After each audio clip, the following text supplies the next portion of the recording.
It's been 31 years since the video that you're about to watch was taken. My father and I used to do a lot of presentations during the sesquicentennial of Utah, which is 97, but before that, about mountain man and pioneer gear and weapons and everything. And this is one of the presentations that was filmed, the only one that still exists anymore. And this damn raccoon hat keeps sliding over my eyes. It's the only one that exists anymore out of over 100 presentations that we used to do for churches and for the Mormon community up in Salt Lake City, and then basically Utah County, Salt Lake County. And we were doing it from about 88 up until about 98, to the point where my father was getting a little bit too old to to continue to do them. So he's been dead now 6 years. This was found by my sister on some VHS tapes that she looted from my mother's house, and my mother had kept on to them. My mother, unfortunately, has been dead now over a year, but at the time, she was still alive when my sister digitized them. And I had actually forgotten about them until I posted the little clip at the end of me shooting my 36 caliber Squirrel Hawk and muzzleloader inside my fifth grade classroom, which we had permission to do from the principal. The principal is actually standing there just off of camera, and my mother's the one who's filming it. And everybody clapped. Everybody was great. You know, that's back when you could take a gun to school as long as, you informed somebody. And at the time, my high school that I would go to later had a rifle club, but unfortunately by the time I got there, because of Columbine and everything else, they had stopped that. But yeah, this is my fifth grade class. Mr. Rouse is the teacher. He's the gentleman in the beard that you'll see in the background behind my father with glasses. My father was born in 39, and he absolutely had a love of black powder shooting that he passed on to me. I have an older brother who's 16 years older who never went with any of that. I mean, my older brother got the sports side of the family, and I got the shooting, hunting, fishing side of the family. So it's kind of interesting to look back 31 years into my past, and I barely remember this. It was just, for me, one of 100 different presentations that we did almost identical the whole time. And I hope you enjoy it. I mean, I certainly do, and it's very nostalgic for me. It kind of shows me that I was always this way, and that I didn't grow into it. I was born into it, and this is basically me. I'm the pudgy little kid with the buckskin poncho and black hat and a gun, and I'm running around with my class. And I don't remember what the reaction was after all of this, what the kids treated me as, just because it was so long ago. But I hope I was the cool kid for a while. He also had the little 36 caliber round ball, which is my kangaroo nutsack pouch. At the time, he passed out one to every kid who wanted them, so a lot smaller than this, almost half the size of that. That's 58 caliber. I still shoot black powder today. I absolutely love it. I prefer it over cartridge guns, but we would pass out a 36 caliber round ball to every kid who wanted one at the time. Nobody gave a shit about lead poisoning. I mean, this is the early 90s. Things were so damn different. I mean, we would shoot in churches. We shot at the Church History Museum in downtown Salt Lake City for the Mormon Church, and people just accepted it. I mean, nowadays you walk around downtown Salt Lake City with a gun on your shoulder and they're going to shoot you. But back then, we used to do that in full gear. We used to walk around with tomahawks and knives and possibles bags and guns and everything. So, historically, this presentation, the things that my father talks about, his name is Robert Healy, are very accurate, which at the time I didn't know if they were or not, because he had a tendency to bullshit a lot of things. But going back through the history later on, slipping into my eyes again, they are extremely accurate for our understanding of the mountain men times and all of that. So it works out great. I mean, I wish we had video footage of a lot of the rendezvous and everything else that we did at Fort Bridger and in St. George and in Salt Lake and Bonaventura and other places, but we don't. So this is just a snapshot of history. Enjoy. Is shot in the leg, and this is my son, Spotted Snake. Now you may know us by other names. I go by another name during the day. I'm one of those infamous school teachers. Ooh, I'm even worse than that. I'm a special ed teacher. Ooh, that's even worse. Okay. Now we understand that you guys have just gone through your Western studies. And so what we are brought here today is some of the actual artifacts. Some of these are actual, and some of these are reproductions. And we'll just go through them one at a time and show you, because as you study history, it's so much nicer and so much easier if you can see the actual things that were used by the mountain men. And we're going to talk a little about the mountain men and the different things that they used. Now we also know we're not going to dwell a lot on the history of it because you guys have already gone through that. We're going to talk about the equipment and how the equipment was used. And then those people who had volunteered for us, we have something special for you right at the end. Now probably the most things that people have an interest in when it comes to mountain men and what they did are the firearms that they used. And you can see that we've got 4 different types of long guns and 2 different types of short guns or handguns.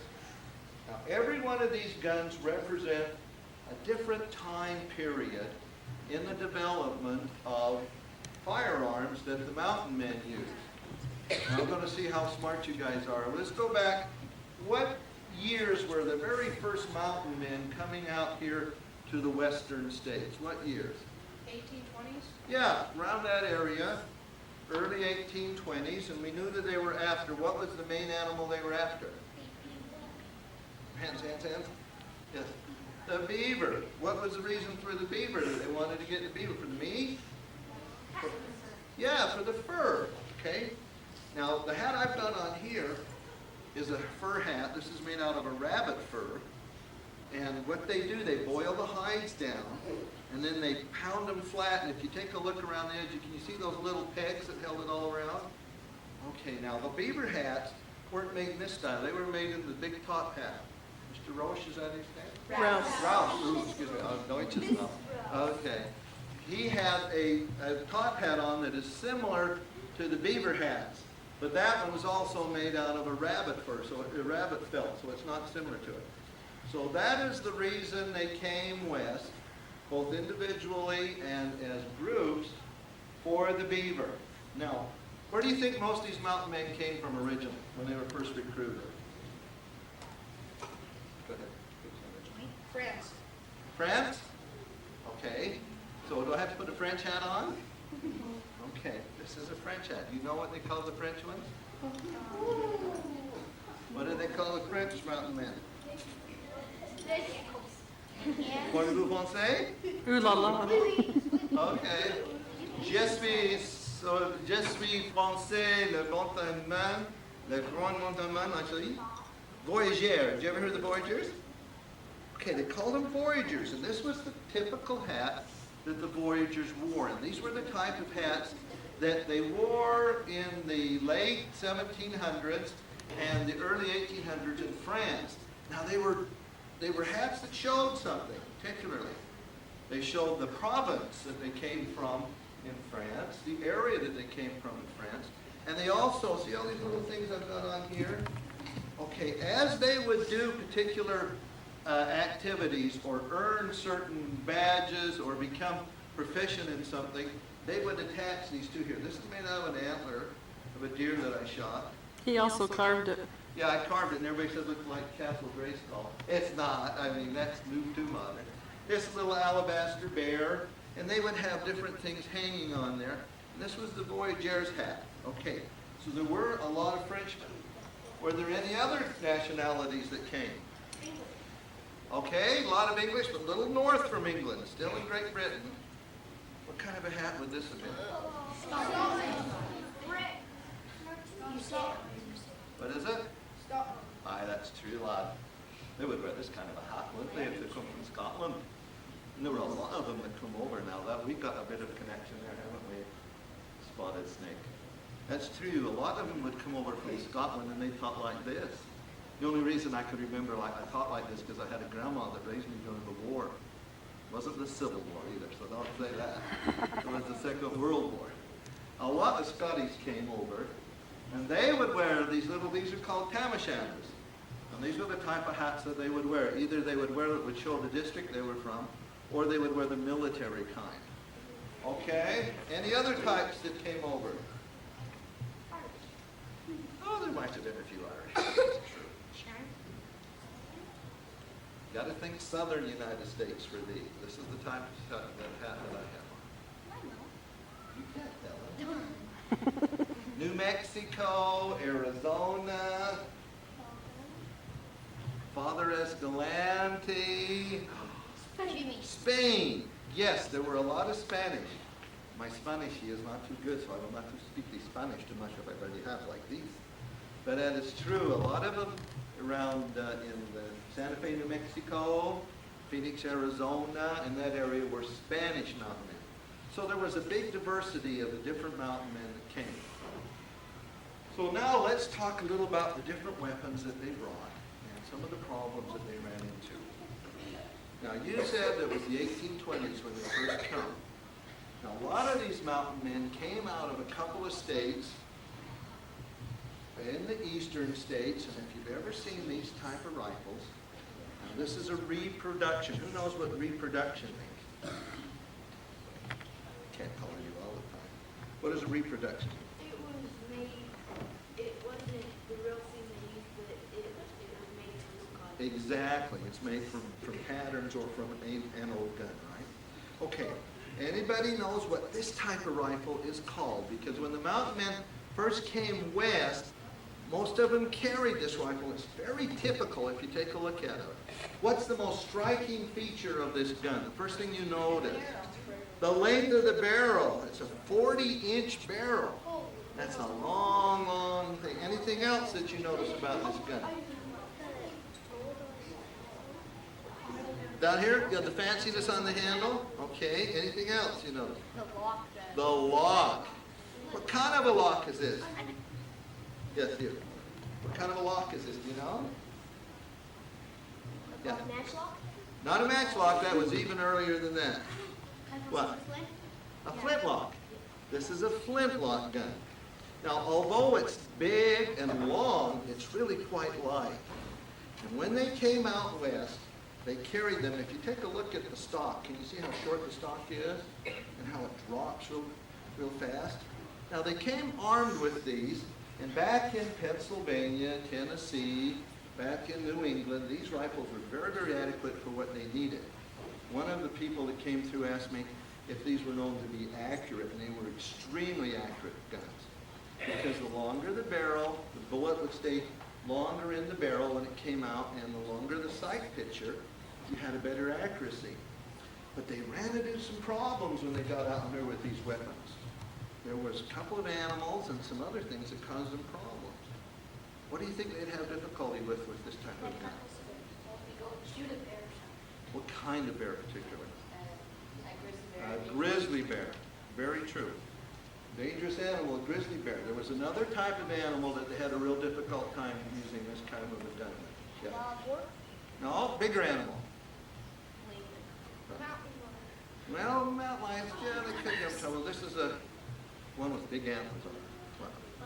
What? Buffalo, right. Okay, the mountain man saw some buffalo, but in the mountains there's another animal that's big and huge. moose. And what is the Indian name for him? Wapiti. You know what that is?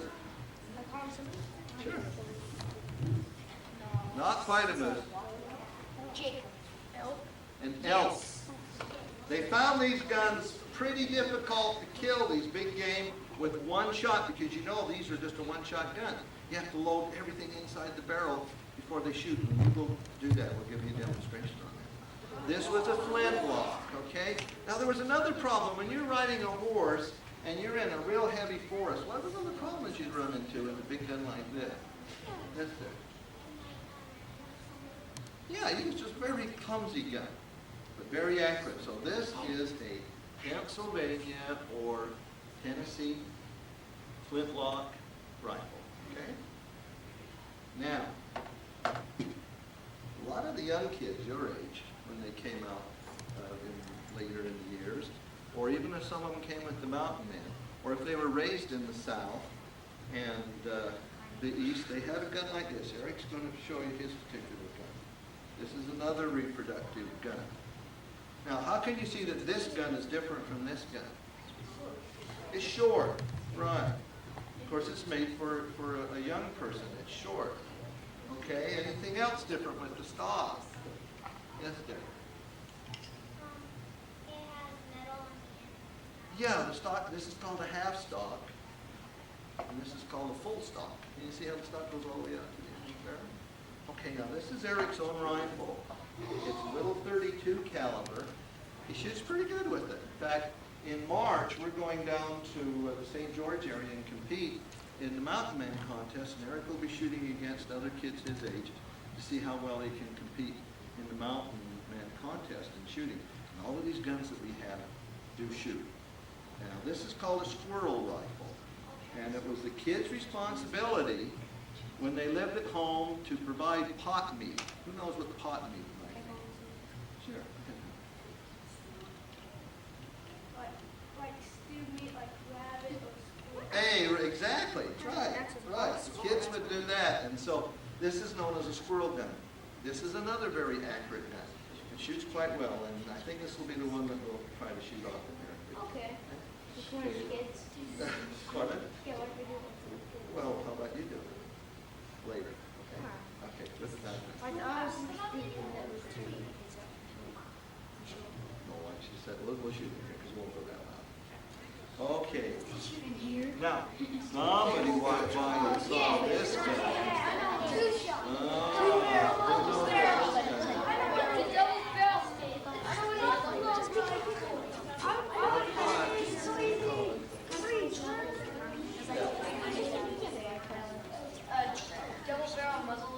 It's not a muzzleloader. It's a breech loader. This is just a little less, a little older, a little younger than the muzzleloader times. But this is an authentic gun. And let me kind of give you a history of this gun, okay? Now this gun was built, this is a real gun that goes back, it's built about the 1850s, okay? Just a little later than when the pioneers came. Okay, it's a 12-gauge shotgun. It's been made in France. Okay, it's got the cocking hammers on it, just like the other guns had. It opens up from the breech like this, but instead of shooting shotgun shells like you guys shoot today, it shot brass cases about this big, and the person just carried a whole bunch of brass cases in his pocket and made them up one at a time, just like you make up a muzzleloader. They'd have to put powder and a wad and shot and then another wad over it and then a primer, and then they put the brass cases in there and they would close it up and they'd be able to shoot. Now, how many kids have ever been to Alpine? Who knows where Alpine is? Yeah, we just walked right over the canyon here, Corner Canyon, being Alpine. This gun was bought by Eric's, go back, grandfather, great-grandfather, great-grandfather, great-great-grandfather in St. Louis, Missouri in about 1853 when they came out here and settled in Alpine. So we didn't get very far from where we all started. There's still Healy Graves and some of the old homestead areas are over there. But this is an original, and this was used for a lot of years to hunt with. Now it's kind of loose in here, and you have to be very careful with it. You don't shoot this anymore. But this is one of the original guns. A lot of the mountain men carried shotguns because they were very powerful, very close in, great for shooting birds. You could even shoot game with them if you got close enough to them.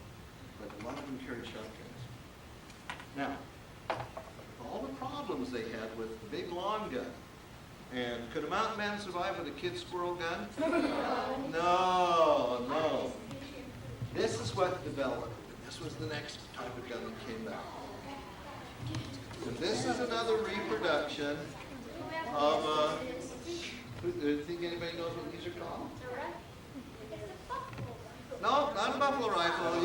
You're thinking quickly. It's a Hawken. Exactly. There were two brothers in St. Louis, Missouri, that could, when the mountain men would come back in the 1820s and complain about how they couldn't kill these animals outright and how some of them were getting mauled and killed by the grizzlies, these two Hawken brothers, Scottish people, were very smart to figure out we've got to come up with a gun that will fit the requirements. Now, you can see how it's different. It's a lot heavier. The barrel's a lot heavier. The configuration on the stock is different. It's got double triggers just like the other one have. Those are set triggers, so if you're target shooting, you press this one and it makes it like it's a hair trigger so it goes off. But they're very, very rugged. And if you take a look down the barrel, can you see how big these are? Can you see how big they are? Okay, Eric, why don't you show the end of your gun compared to what this one looks like? What do you mean? Who's that? There. Okay, these Hawken guns would start about a 36 caliber. That's a 32 caliber.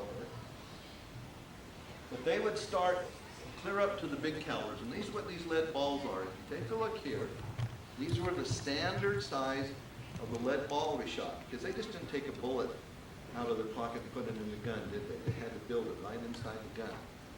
This little one down here is a 45 caliber. We need to make a new block because we Can I have... show one, right? Yeah, get one of yours out there. I can show how small a 32 is. The next one up is a 50. And that was just about minimum what a mountain man thought he could get by with. The next one up is a 54 caliber.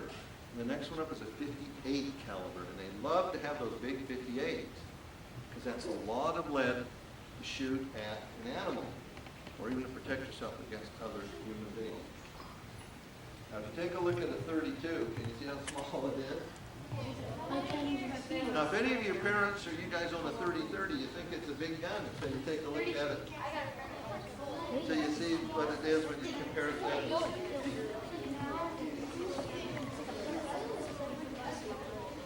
Okay, so thing to remember about the big rifles is that I needed something big, heavy, and powerful.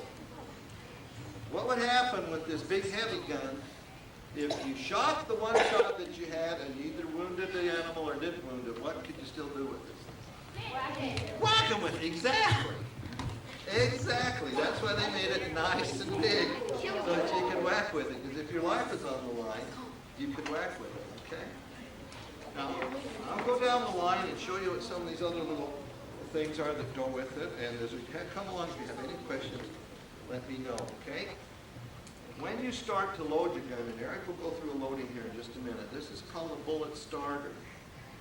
When you load one of these guns, you have to put powder down the barrel, tamp it so that it will settle, a patch, they all had a patch around them, a cloth patch. The ball went on top of the cloth patch. This is what the ball would look like in here. See now one. This is what the ball would look like. Can I show one patch? I got a patch right here. Okay, Eric's got a patch too. That's 2x3. Okay, you would put the patch in your mouth. Get it nice and wet. Spit on it. If you were going to go hunting, and for a long time you'd put bear grease on it or goose grease or something. That's what made it go down. These patches don't taste the best. I could make them in if I could make mint patches. The ball would go on top, and then it would start down the barrel. Now the ball would be a little smaller than the barrel, so it would fit. And you'd start it all the way down with this. Then you take your ramrod out, take it all the way down to the bottom. Then it had a little percussion cap with flint that would make it go off. We'll give you a demonstration on that too. Now, they carried the balls with them in a lot of different kind of pouches. This is just a ball pouch here. It's made out of leather. This is another ball patch here, or a ball carrier. It's made out of rawhide that sits around your neck. This contains a 45 caliber ball for the pistol over here. This is just another copy, and then the little key here that I've got marked an arrow on it that locks it off. They carried their powder in a lot of different ways. This is an elk horn powder carrier that Eric and I built out of an actual elk horn that a friend of mine gave me. This carries enough powder in it that you can go out hunting with it all day long and pour your powder directly out. But can you see how the natural elk corn makes it really nice. We had to drill out here and drill in the bottoms so that it would carry the powder. Now, I think I carried that much powder in this? Okay. Yeah, they could be a wine. This is a old boot bag, college days time. Then they changed it, but I'll tell you what I use this for. I have another shotgun at home, a black powder shotgun, and I carry shotgun wads in here. And I just carry it around here, and it looks kind of old and authentic. And I carry the shotgun wads in there, they're already greased up to shoot them. Okay. Everybody looked at this and couldn't figure out what the heck it was. What do you think that is? The caps are in it, right. Why do you think it's made out of brass? They wouldn't come out of a steel one, but why do you think they're made out of brass? No? Class in physics. It is easier to fit. What is it you got inside of it? Okay, but these are, no, like on the end of a bullet, the primer cap that you hit, what does it do when it goes off? Explodes, so thered be some powder in there. Why don't you think I would want to have this made out of iron or steel? Because it would do what? It would spark, okay? Most of the things that you see here are made out of non-iron or non-ferrous because the mountain men themselves used to make their fires by sparking, okay? Let's show you what they have here. You ever gone to Mountain Man Rendezvous and seen use a flint and steel? Okay. This is a flint and steel. We hope it works. Yeah, we hope. When they were, they couldn't carry matches with them all the time, could they? So they would carry a flint and steel. If you take a good look, we'll see if we can get this to spark, okay? Ah, you see that? See that? Okay. You'd hit the metal upon it, and what you're seeing, the spark is a piece of the iron coming off, okay? Against it. Boy, this is as good as it's ever done. Look at that. Okay, that's how they made it. That's called the flint and steel. Now here's another type of powder flask that they carry. This is more of a military type of powder flask. This one had a measure on it, so all we had to do was click this over, turn it down. Now this isn't my gun, so if it doesn't work, I can blame it for that. Okay, here is the flintlock, and we'll go through priming it. Now, there's a lot of words in the English language that are based on this rifle, and a lot of things that we use today. Maybe not as much nowadays, but you hear them all the time in the movies. Okay, you ever heard the thing "don't go off half-cocked"? No. Okay. If you half-cock a gun, it doesn't shoot. Nothing happens. People thought half-cocked to make your hat cock till now. It means don't go off half-cocked. Have you ever heard them talk about if you made a deal and it was a good deal, you sold it lock, stock, and barrel? You had to have all three parts to make a gun work. What is the head of a cattle drive called that pushes the cattle drivers and all? So that the boss sometimes is called a ramrod, right? And this is a ramrod. Ramrod puts everything together and pushes it. Okay. So some of these were made on that. Okay, we'll go through the name of these. All of them have French names. This is called a frisson. See this little piece of metal? Just like the metal that I struck with the flint. This is a frisson. So we bend the frisson back and it exposes a pan. Now what the pan does, you fill a little powder in there and then there's a hole that goes directly into the barrel. So you load it down from this end, and what would happen, the flint should strike the frisson, send a spark off, send a flash in the pan. Now that's another one. See, you ever heard of guys a flash in the pan? That means that all it did was flash, it didn't set the gun up. So, here we go. See what works.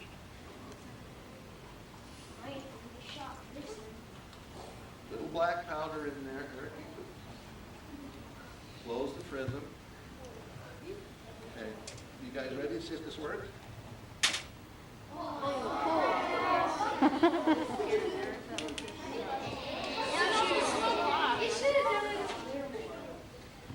See? No, I don't want to do it again because I got to clean this. But see how you could put that down by tether, that puts off a big flash there. Okay. When Eric shoots his gun, you'll see the difference between this one and okay. Ooh, do you smell that smell? A lot naked. You gotta get used to it. How much That's why we time? did it in Mrs. John's room. How much time do you have left? Okay. We'll go through these kind of quickly. We'll show you how to do these. We're in no hurry. Okay. Mr. Ad, Now, Mr. Ralph, these are the my bag. percussion caps, and these are carried around your neck when we compete. When Eric and I go out and compete and shoot at different matches, there's different ones where you shoot at small targets, you shoot at targets that are divided, to see how many you can get in length of time. There's a group shoot. Eric's got a more modern one that's made out of nylon, and this one's made out of brass so that you can put the caps on. Now here's the neat thing. When you're pouring powder, you should never pour directly from a powder flask into the barrel, especially that second shot. Why don't you think you should do that? Well, it would be a bomb because there's always some sparks left. Did you see how I blew down that barrel after I shot this thing here? Okay. After you have ignition or the gun shoots, there can always be some glow spark down there, and you should blow down the barrel to kill that spark. So if I did blow down that barrel and I had this thing full of black powder and I'm pouring it down the barrel, it's just like holding onto a bomb. And a lot of people that are inexperienced have problems with that. Now, to take care of that, you had powder measures. Now, Eric, you got your powder measure? He'll show you the powder measure that he uses for his 32. And I'll show you the powder measure here made out of a particular thing. These are made, see, his is made out of brass, again, and it's adjustable. Who thinks they know what this is made out of? What? It's bone. What kind of bone? This is a fun project you guys can make right after Thanksgiving. It's a turkey bone. This is a turkey wing bone. And a lot of them are made that way. Now, this is a key that I've got hung on here that's from Scotland back in the 1800s. Just sort of a little fun thing to have. And it gives me a little counterweight because I can stick it through here like this. And then it will hang when I'm doing it. But this is a turkey bone. And we saved a turkey bone about 4 years ago and dried it. We've got a couple of turkey bones at home now, still drying. It takes all winter long to dry out. Then you clear out the marrow and you cut it according to how much you want it. And that measures out there about 60 grains, which is a real good target level. Okay. Another reason for pouring it like that is so you'd always have the same type of charge. So you Right, so you knew where you're, to make your bullet go farther, you either put more powder or you elevate your rifle. Now, they have a maximum. You can't go beyond so much. You just can't keep adding powder because it'll become dangerous. Usually, the best rule of thumb is the most accurate powder charge is the same caliber as your gun. 50 caliber, 50 grains of powder. 60 caliber, whatever. Eric shoots about 30, actually. Let me go through the rest of the table, honey, and then we'll let you shoot. Okay. Now, what are these? Traps, right. These were very essential to them, weren't they? These are some old traps. Did you bring them to school or your other school? I brought it to school. Okay, maybe one day we'll let Eric bring these and set them. They cut pencils in half really I well. can get one of my pencils. I don't want to set it, thank you. But these are the type of traps that they use. Okay, this is another bullet starter that I have, one that I made. You have a short starter and a long starter, and we'll about 2 more minutes here. We'll walk through and show you how that's done. This is what you call a parfletch. When you're out on the range shooting, you can wear a big belt and you put this parfletch in it. Can you see something that's different about this? Well, there's 2 pockets on it, but what's different from one pocket to the other? Okay, why do you think we put the pocket on the inside? Yes, dear. Well, no, I put my comb and my brush in there with my hairspray. What comb? What hair? I don't. No, who do you think would go one way or the other? Okay, you can put your goodies in there. Okay, your money, or your wallet or whatever. And then this hangs out here on the other side. You can put a ball in there. Now Eric's got another thing that we wear. Stand up, Eric. He's going to show you the possibles bag. Okay? Why do you think they called it a possibles bag? That's right. Everything in it you could possibly carry in it.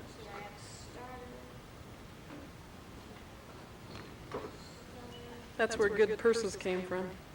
And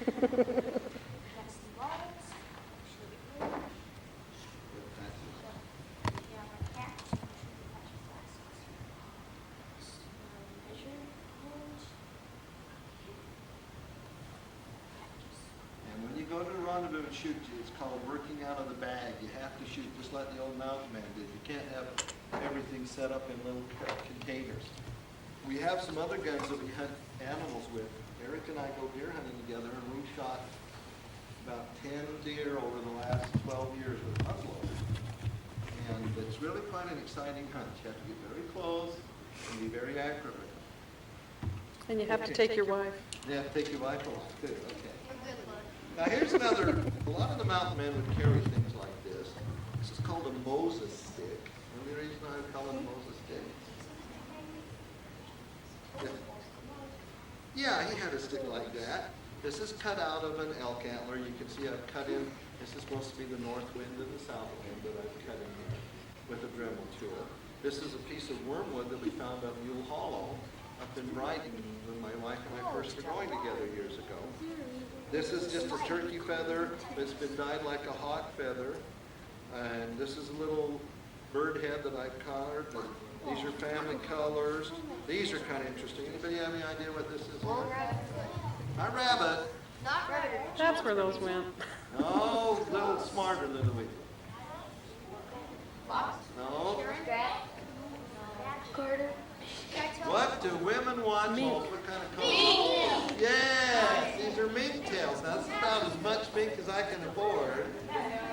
One's a tourmaline, which is the black one, and the other is the silver gray. These are mink. And I carry this sometimes when I'm hunting. What do you think this would work really well for? Fishing. Yeah, fishing.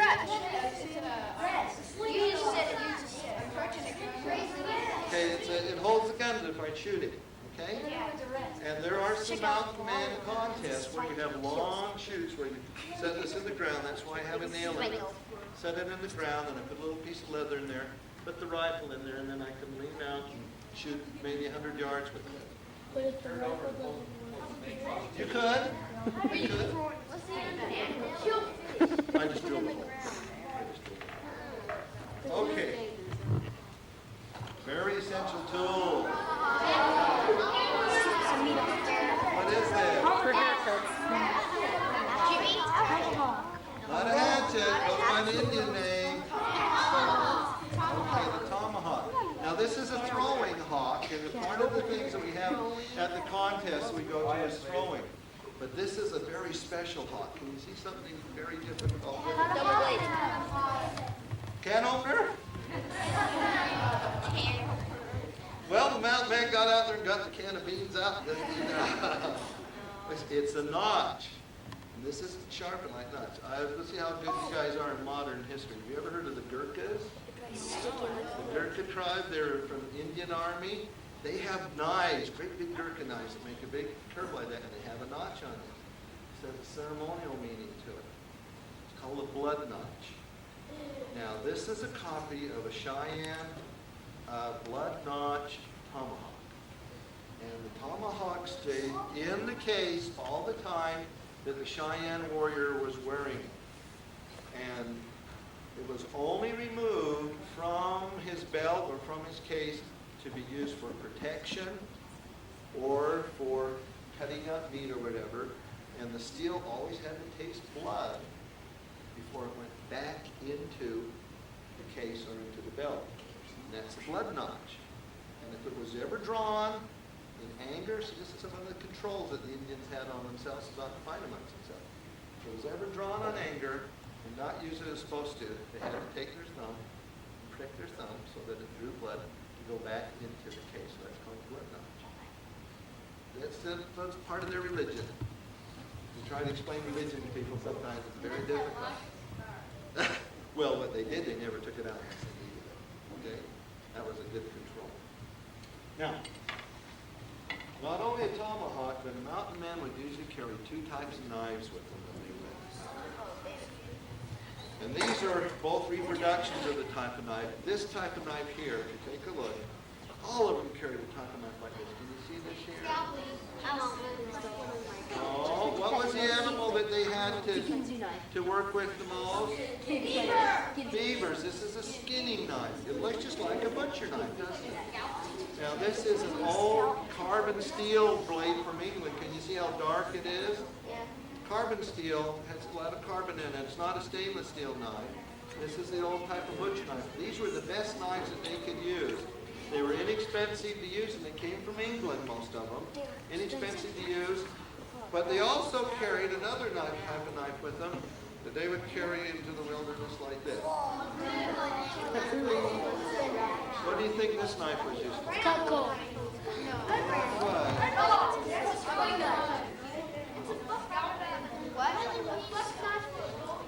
It looks real like a Bowie knife. Now this is a reproduction here. This is a Kavar. This is a World War II Marine knife that I fixed up so it looks like a mountain man knife.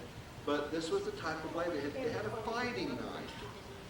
They had a skinning knife and a fighting knife with them. If you can see how the fighting knife is different, it has an edge on the bottom, it has an edge on the top, and then it has grooves in here. You know what these grooves are called? Blood grooves, right? Because when it goes into a person or an animal, the suction on the blade would keep it in there, and that's why they had to have air trapped in there, so you could pull it back out again. I know that's gory, but that's how they were built. Because they had to use their knives constantly all the time. Now, if you look on the back of this knife, Heads up. I've got something written there. Anybody Scandinavian? You are? Do you speak Norwegian? Kan du snakke norsk? Okay. They always had some kind of identification put on. This is another mountain man tradition. Maybe it came from the Indians. This said Gud er livet. This is God is life. And they would put on some kind of a dedication on the backside of the blade or the backside of the sheath, so that it was just a dedication to the knife to remember that only to use the knife in defense too. Okay. Now we'll get down to the fun guns. Maybe we ought to shoot this one.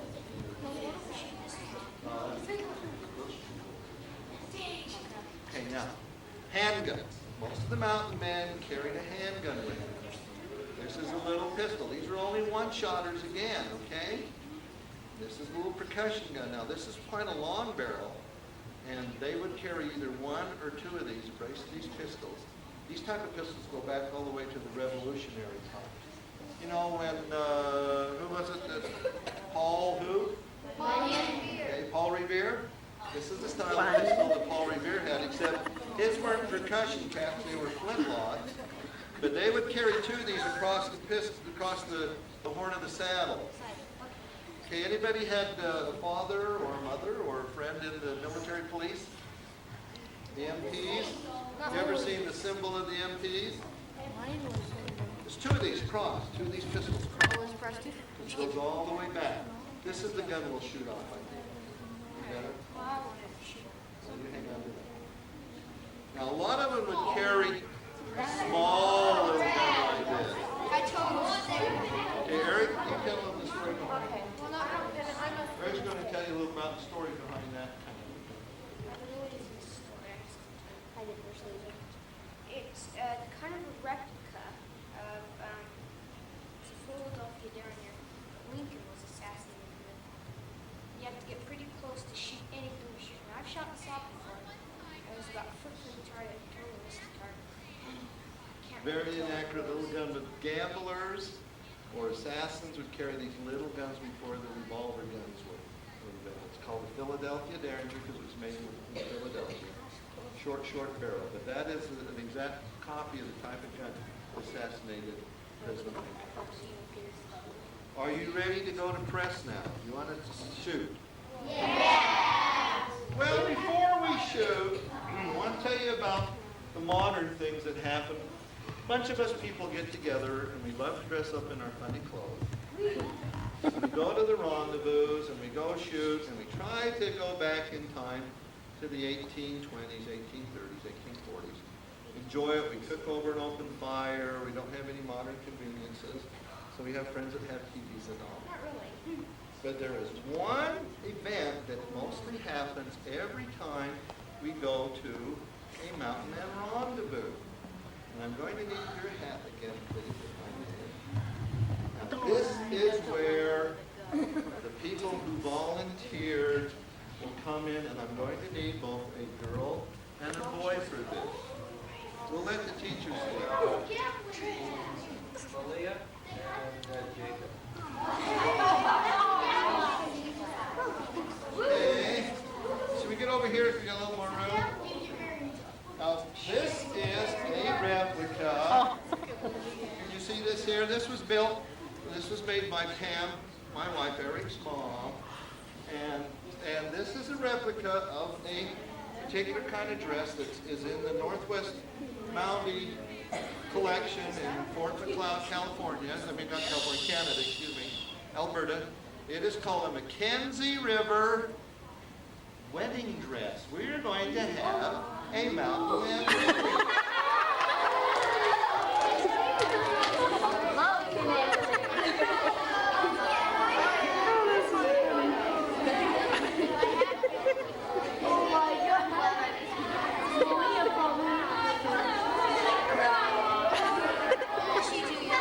Okay, that's the dress. I'll be your best man.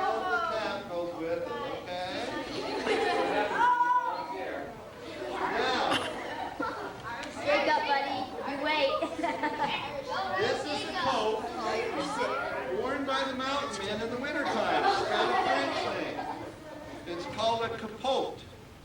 And it's made out of one complete blanket. So we'll have the groom put on the Put on the hood. Put on the hood. Put on the hood. And the groom always has to have a top hat to get married in, doesn't It looks like a robe. It looks like he? Okay.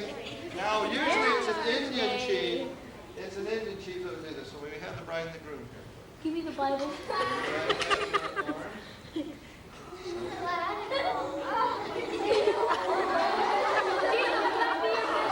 I love it. Now, they would have a different ceremony. Like, we are gathered here under the mantle of the Great Spirit to join together this man named Jacob, and this woman named Malia. She doesn't seem too happy. Holy matrimony, and this wedding will only last until the class is over. And then we would bind you with secret symbols. Now, what we're going to do, we're going to give Malia this key. Malia, would you like to have a key to this moment? So it goes back to about 1860.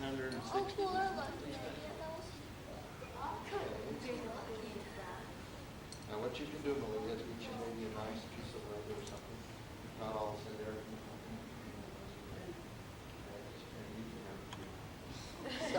Let's give these guys a bit.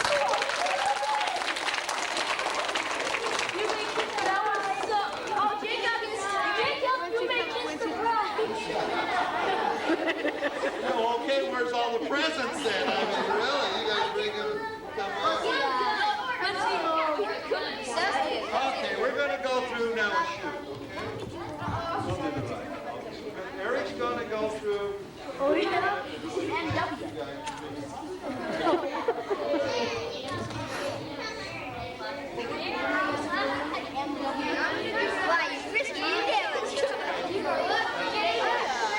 Okay, listen up now. We're going to walk through this one at a time. Eric wants me to make sure he gets this right. Okay, now the first thing you got to do, you got to shoot a cat. Okay. Now, first thing you do when you load a rifle, you hope it is unloaded, and we know these are because we've checked them. But the first thing he does, he cocks the hammer back all the way. Okay, he's going to put a cap on. Why are you going to put a cap on? So, make sure it's Okay, well, to make sure that it, of course it isn't loaded, but also after you clean these guns, you use oil on them. And when you use oil on them, some oil could collect down at the bottom, because what has to happen when that goes off, the fire has to go through a flash hole and into the barrel to set off the powder. And it has to make a right angle. Just move like that. So he's going to set up a cap. You guys want to count for him when he sets it off? Okay, we'll go to 3. We'll go to 3, okay?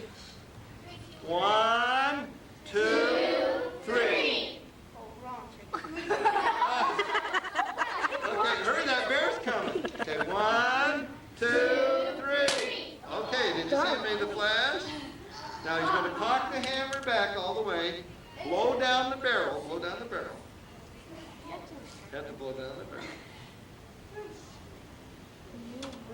Ooh, and that's so fun when you've got that powder in there and it tastes like rotten eggs. Okay, now that's clear. Now you going to walk through what you're going to do now? Eric, why don't you get over here?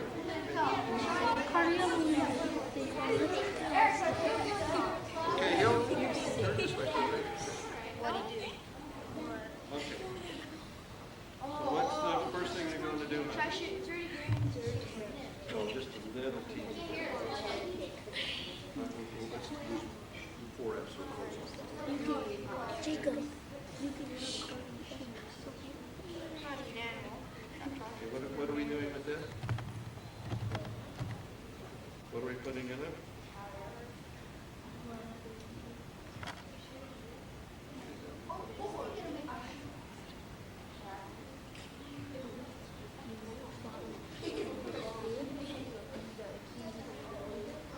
Why are you tapping this?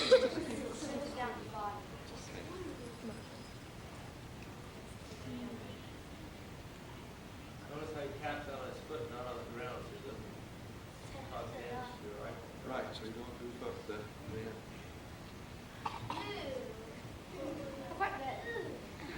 They're quite good. Mint flavored patch. No, these aren't. Well, 11 flavor patched.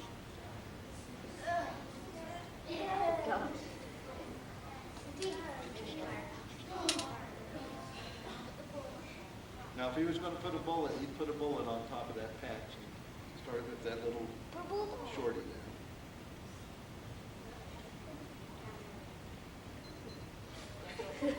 See, the Indians had just as much difficulty because they had just the same gun. After years, you get pretty good. Same kind, yeah. So. They use arrows.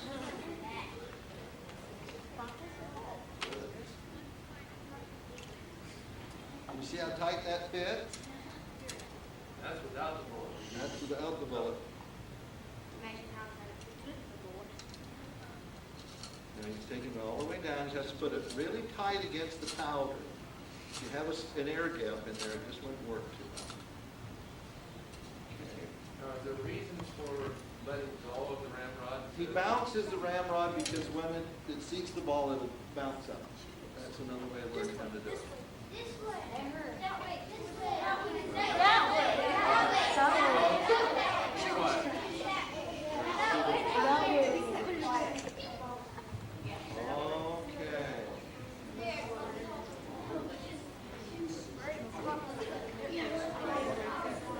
Shoot up.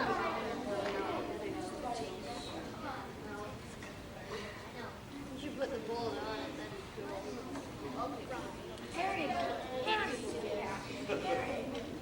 Eric. Shoot it right where the gun's Okay, gonna count with him.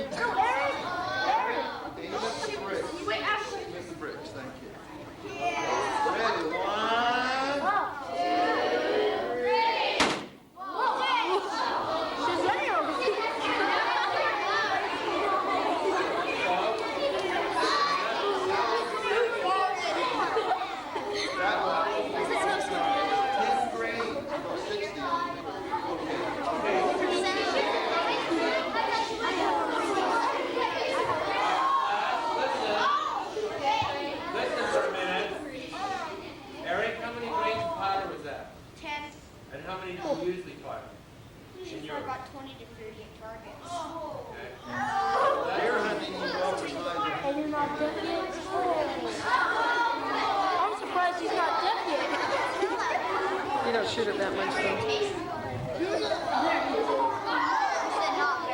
Tastes terrible. Tastes like it smells.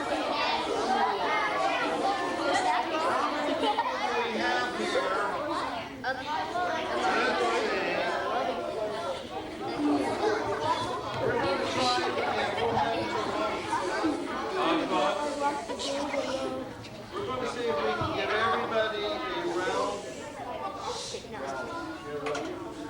We'll see if we can give everybody a round ball to take home for your own. Okay?